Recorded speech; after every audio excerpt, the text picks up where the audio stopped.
Magandang buhay mga bata! Tara, samahan ninyo akong matuto kasama si Teacher Aika, your online teacher. Please don't forget to subscribe, like, share, and hit the notification bell for more videos. Thank you! Revised K-12 Curriculum Filipino, Grade 3 Quarter 1, Lesson 1, Day 4. Ang ating aralin ngayong araw ay tungkol sa salita at damdamin. Muli, ako si Teacher Aika, ang inyong online teacher. Simulan na natin.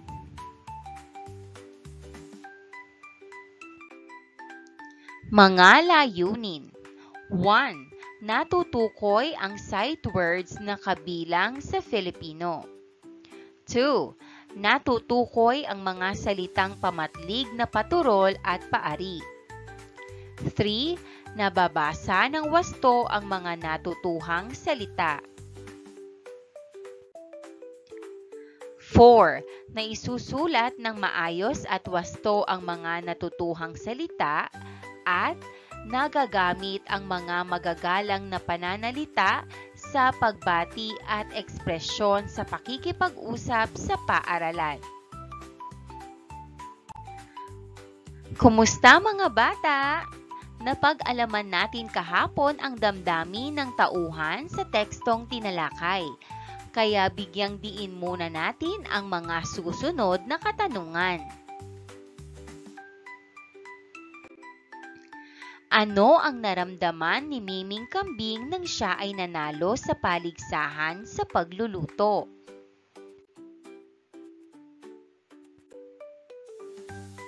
Mahuhusay mga bata! Tiyak na magiging masaya at makabuluhan ang araw na ito. Kaya naman, bilang paghahanda, halina at simulan natin.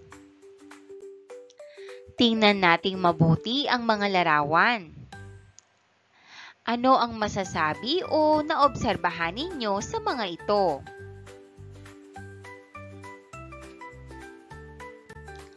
Sagutin natin ang mga katanungan. Ano ang nakikita sa larawan? Ang sagot, ang unang larawan ay lungsod at ang ikalawa ay bukirin.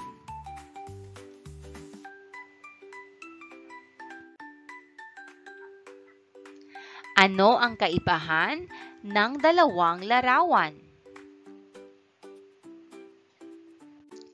Ang sagot, ang unang larawan ay may maraming gusali. Ang ikalawa ay may mga puno.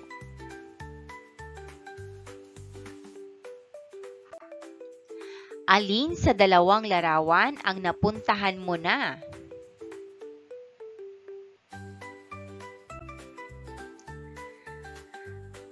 Ibahagi ang iyong sagot sa klase. Ang sagot ko, lungsod at bukirin.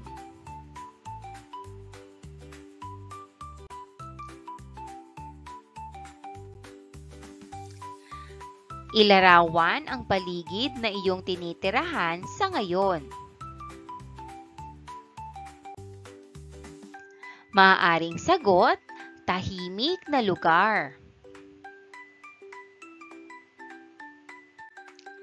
Ano-ano ang maaaring makikita rito?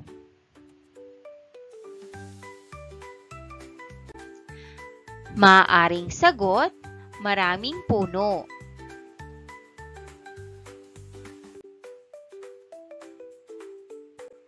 Panuto, basahin ang mga pangungusap mula sa pabulang Ang Hilig ni Miming Kambing ni Elisa Q. Ruales.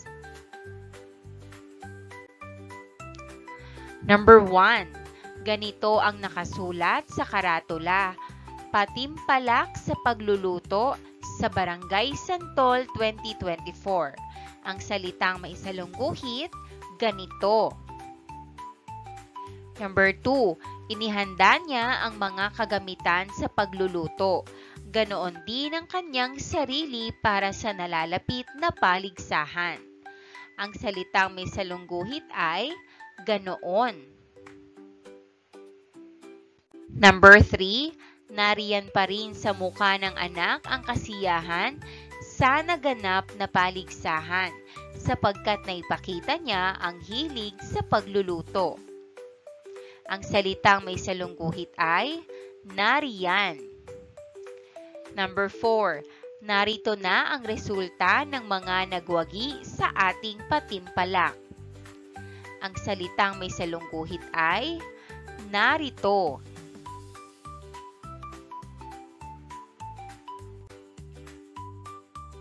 Number 5, ganyan talaga sa paligsahan. May nananalo at may natatalo. Ang salitang may salungguhit ay ganyan.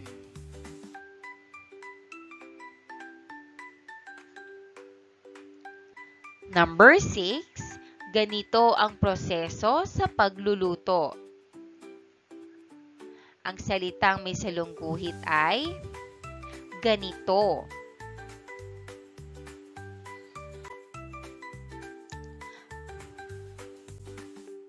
Talakayin natin ang pamatlig na patulad at panlunan sa tulong ng mga halimbawang pangungusap. Pamatlig patulad. Ito ay ginagamit sa pagkukumpara, paghahambing at pagtukoy ng bagay, salita, gawain o kaisipan. Nagpapakilala ng pagkakawangis ng dalawang bagay. Narito ang mga susing salita. Ganito, ganire, ganyan, at ganoon. Mga halimbawa. 1. Ganito ang tamang pagluluto ng adobong manok. Number 2. Ganoon pala ang binili niyang bag. Number 3. Ganire ang dapat nating gagawin mamaya. Pamatlig na panlunan. Tumutukoy sa mga salitang ginagamit na panghalili sa isang lugar. Narito ang mga susing salita. Nandito, nandoon, naroon, narine, nandine, nariyan, at nandyan. Mga halimbawa. Ang mag-anak ay nasa parke kahapon. Oo, naroon kami kahapon. Pangalawa, nandyan ba ang nanay mo sa loob ng bahay? Pangatlo, nandito sa kahon ang aking manika.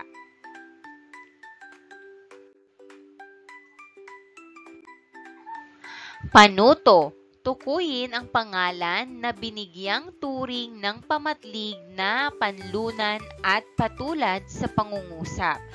Isulat sa sagutang papel. Halimbawa, naroon sa Bicol makikita ang Bulkang Mayon. Bicol, naroon. Number 1, ganito ang pag-iigib ng tubig sa aming bayan. Ang sagot, pag-iigib, ganito. Number 2, ang mga gamit mo ay nandoon na sa loob ng sasakyan. Ang sagot, gamit, nandoon. Number 3, nandito na ba ang mga inumin natin mamaya? Ang sagot, inumin, nandito.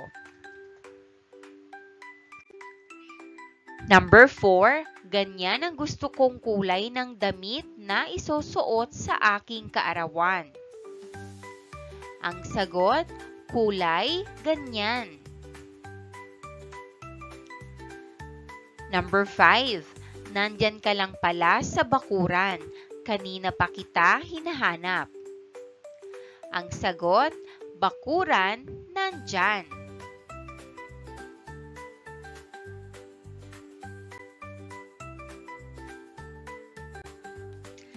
Panuto, basahin ng may tatas ang dialogo ng magkaibigan sa loob ng paaralan.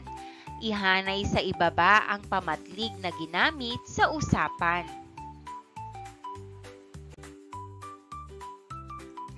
Dialogo sa silid-aklatan.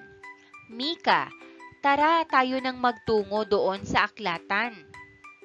Mika at Josh, magandang umaga po, kami po ay naparito muli. Librarian, magandang umaga rin sa inyo, tuloy kayo. Mika, masaya talaga ako tuwing tayo ay nandito sa aklatan. Josh, wow, may mga bago silang babasahin. Nais kong humiram nito. Mika, ganitong aklat ang hilig ko. Josh, salamat Mika at sinamahan mo ako din sa aklatan.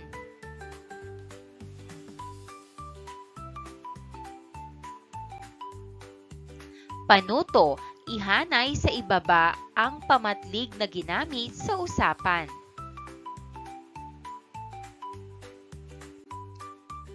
Pamatlig patulad, nito, ganito. Pamatlig panlunan, nandito, dine.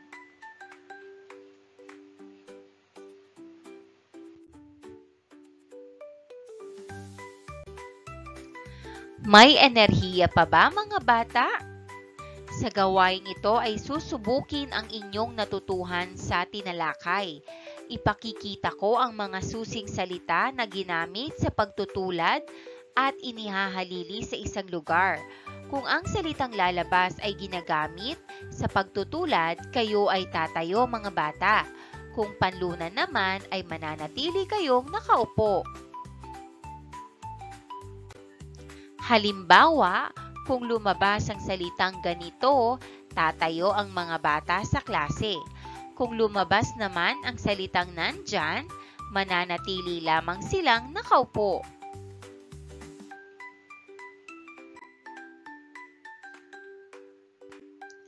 Panuto, tukuyin ang panghali-pamatlig na ginamit sa pangungusap. Isulat sa sagutang papel ang PL kung panlunan at PT naman kung patulad. Halimbawa, ganito kami manalangin sa bahay. Ang sagot, ganito, PT.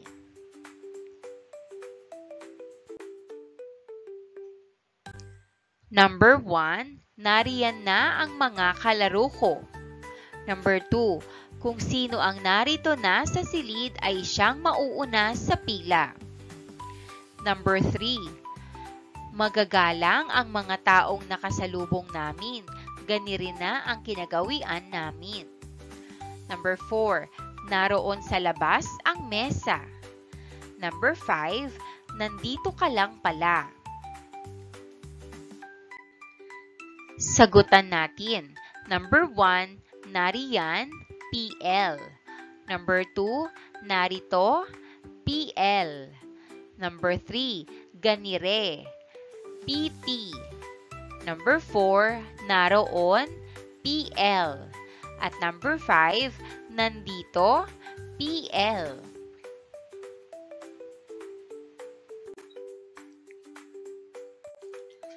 Mula sa mga pamatlig, bumuo ng pangungusap gamit ang pamatlig.